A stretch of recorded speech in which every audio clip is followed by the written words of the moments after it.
Hi guys, follow me on Instagram to never ever miss any of my crazy updates. Hi guys and welcome to another vlog. I am driving the Honda Civic. This is the key of the vehicle. This is the Civic Diesel. First time to come with a diesel engine, and right away let me tell you, this car looks absolutely mind-bogglingly beautiful. Let's quickly open the engine bay right away to see what's under the hood. It happens to be a diesel engine, a Dreams Technology iD-Tech, nicely packed motor. Obviously insulation has to be there because Honda's diesel engines are a bit on the noisier side. So the design is something which kind of looks like a mix between the City and the Accord, and trust me, it looks mind-boggling. I mean, look at the placement of lights here. These are for the parking lights and they're on the side. They look mind-boggling. That's not all. You can see the treatment is just amazing. It gets LED lights and of course LED fog lamps too. Lot of chrome treatment on the vehicle and this massive Honda chrome grille too with the Honda logo right there. Yeah, the engine is a bit on the noisier side, but this car looks absolutely gorgeous in person.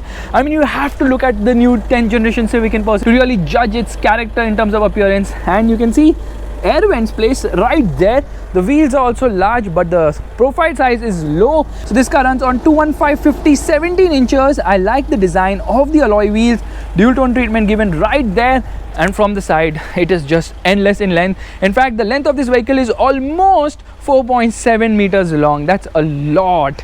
The wheelbase is 2700 mm. Again, it's a decent request sensor on both the sides for the front and chrome door handles. You can see there's a camera right there. This is obviously for the blind spot assist, and you also get indicators on the side rear view mirrors, which is also very nice.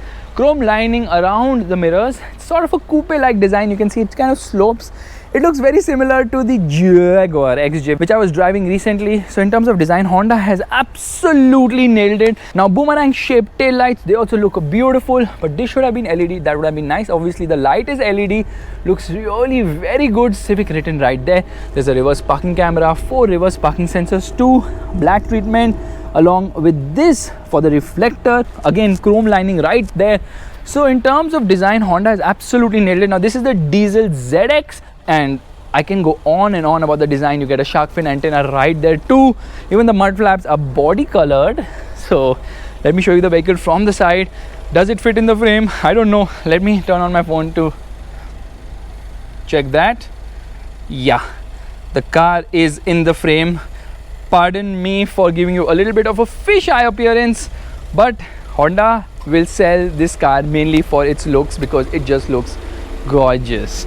Alright, let's step inside the vehicle right away, and let me tell you that the seat positioning is on the lower side. So you kind of sit low. Yes, under thigh support is average. It's not that great, but you sit low. There's a slight hump there. AC vents placed right there as well. Meanwhile, you can switch them off by pushing them downwards. There are no AC controls here. Meanwhile, the door pockets are large enough. In fact, you can easily keep a lot of stuff in the door pockets. Nice treatment overall. I like it. Scooped out seat back, magazine holders too on both the sides, obviously. And headroom isn't that great because you can see the roof is kind of moving all over the place. So it's like straight and then it's scooping inside, because if it was straight all the way, headroom would have been a challenge. You get a handle to hold on to on both sides, but there's a hook placement on the right side. There's a hook here as well, and there's a hook here too. So plenty of hooks. You can carry a lot of jackets actually when you're going to the disco. And when you open this armrest, it falls all the way down, touching itself below. It doesn't hold on like in most center armrests. Twin cup holders placed right there. There are only 2 headrests at the rear. Thankfully, all the headrests in this car are adjustable. Isofix child seat mounts are also there in plenty. Meanwhile, it gets side curtain airbags both at the rear as well as at the front for the A-pillar. So multiple airbags in this vehicle. So that's great in terms of safety. Good amount of knee room and leg room on offer. And the seat angle is also good enough to give you good amount of comfort in this car. So definitely a thumbs up to Honda for that. But you can see it is the dashboard. Well, it still misses out on the charm of the 8th generation car, whose instrument cluster was just mind-bogglingly awesome. But let's quickly get inside there. So in terms of rear seat comfort, I would say that it's good, but it's not really as good as the Skoda Octavia. The Octavia's MQB platform really gives it a lot of space. So you can see the door pockets are large enough, like really large. And this is to open the boot. Meanwhile, these are the controls for the power windows, and all the windows are one touch up and down. These are the controls for the outside rear view mirror. like the leather and the stitching, which happens to be in white in this vehicle. This is to open the hood of the vehicle. There's a dead pedal placement there too. Meanwhile, this being the manual, obviously gets a clutch. This is to turn off the traction control. This is for headlight leveler. This is to turn on and off the vehicle. And the driver also gets electric adjust, which is a nice touch. But we forgot to get inside the boot, so let's do that right away. 430-liter boot, and the boot is actually decent size. It doesn't hinder much, but you can see there's a placement there. Yeah, that's for safety. Overall, I would say boot is decent size. Meanwhile, the spare wheel is full size, and of course an alloy. At this price, Honda will not do cost cutting. That is expected. You can see the treatment right there too. And back to the vehicle, let's get in. This is the tweeter placement right there. Seats are comfortable. The front seats are comfortable. You can feel some sort of vibrations, obviously, because this is a diesel engine. Auto dimming inside rear view mirror. It gets a sunroof, and these are the lights, touch operated. Yeah, that is the sunroof of the vehicle. There's space to put your toll receipts, and there's a mirror along with a light. Same is the case on the other side as well. Mirror along with a light. The glove box is decent size. It's not very humongous, but you will never complain in terms of space because there's plenty of space on offer to keep knickknacks. You can see this thing actually goes up. The center armrest at the front. There's a USB port here, and there's a lot of space on offer. There's a cubby hole right there too, and there's space below here too. Meanwhile, this is the button for the econ mode. This is for brake hold, which happens to be auto hold, which basically prevents rolling of the vehicle backwards when you come to a halt. This is the electric parking brake. Nice gear lever, feels stubby to operate. And in terms of design, yes, there's a lot of CRV in here, including the gauges for the fuel meter, which happens to be the rightmost, as well as the temperature meter, which happens to be the leftmost, and telltale lights placed all over. In fact, traction control notification is coming there because I've turned it off. Seatbelt notification is coming there, and for the light, the notifications are coming there. For this is for the handbrake notification. In the center, you get the speedometer along with a tachometer. The speedometer is digital, the tachometer is analog, and all other information right below, which happens to be the temperature, trip meters, as well as the clock. So if I want to browse through this, I have to use this button, and I can get into various parameters like music, telephone, turn it off completely, or even navigation. Turn by turn, waiting for smartphone, which actually uses your smartphone. It doesn't have inbuilt maps. Meanwhile, this is to get into another multi-information display, which will tell you the trip information, like what is the distance to empty, as well as how much is the mileage of the vehicle, which happens to be 15.1 kilometers per liter right now, which is very, very, very, very impressive indeed. So these are the controls for the cruise control, and these controls are also for the audio system, just to increase the volume, and this is for the voice command of the system. It gets a dual zone climate control system, which cools the cabin in no time at all. You can press this button to sync it. You can press this button to increase or decrease the fan speed. You can see it's doing that, and this is to increase or decrease the temperature. And then if I close sync, then I can decide on individual zones how I want it to work. Now, these are obviously the controls for the air conditioning. It gets a touchscreen, which is not very big in terms of size, but fluid nonetheless. In fact, I can increase or decrease the brightness by pressing this button, which is right on the top. I can go into mid brightness or whatever sort of brightness I want, and I can even turn it off. Piano black finish as well, but you know, if they'd used beige treatment lower down on the dashboard, it would have been really nice. Quality levels are good, but they're not spectacular for this price. Lot of hard plastics in this vehicle. Now, obviously, I'm comparing this with the Skoda Octavia, which is the best car in the segment. So I was expecting slightly more in terms of equipment, features, and space. But the Civic really outshines when it comes to the design language. The horn is decent. It's the typical Honda horn. It's not that great. Again, not to the Skoda levels. However, you get automatic headlights right here, and automatic wipers too. Meanwhile, the steering feels good to hold on to. Now, if you've driven the latest CRV, there's a lot of things which will remind you of the CRV. Let's quickly get into the system. It gets Apple CarPlay, and being the latest system, obviously, it also gets wireless Apple CarPlay. Android Auto is there too. Let me get into reverse. Now we are into reverse. This is the reverse parking camera, and it gets multiple modes, so I can decide which mode I want to see. Meanwhile, there's also a nifty feature in this vehicle called Lane Watch. The button is here. If I press this button, it will show me on the left side what exactly is happening. Basically, it reduces blind spot. I told you about the camera. Well, this is how it works. Press a button, or if I give a left indicator, it will automatically turn on. That's very nice and fluid, and I absolutely adore this system, because when you're out on the road, you will always find blind spots on the left. On the right, you can obviously turn around and see if anyone is there. So this is very functional and useful. The touch could have been a little bit more fluid, and the menu could have also been slightly better. Honestly, I know I'm expecting a lot, but me being a Honda fanboy, well, I have a lot of expectations. Now you can get into app list, and there are a few apps. In fact, you can browse the internet and see pictures features and use a calculator too. Let's get into calculator, but it's just better to use a calculator on your smartphone because that will certainly work more fluidly and better as well. So yeah, a calculator in a car's infotainment system, well, that's something you never thought about. Well, Honda has done that as well. So kudos to them for bringing in different things into a vehicle. Let's quickly play an audio right away. Yeah, I know you also don't like the sound tick, tick, tick, tick. I mean, it could have been a little bit more sophisticated because the WRV makes the same sound and you want it to be differentiated. Let's play an audio.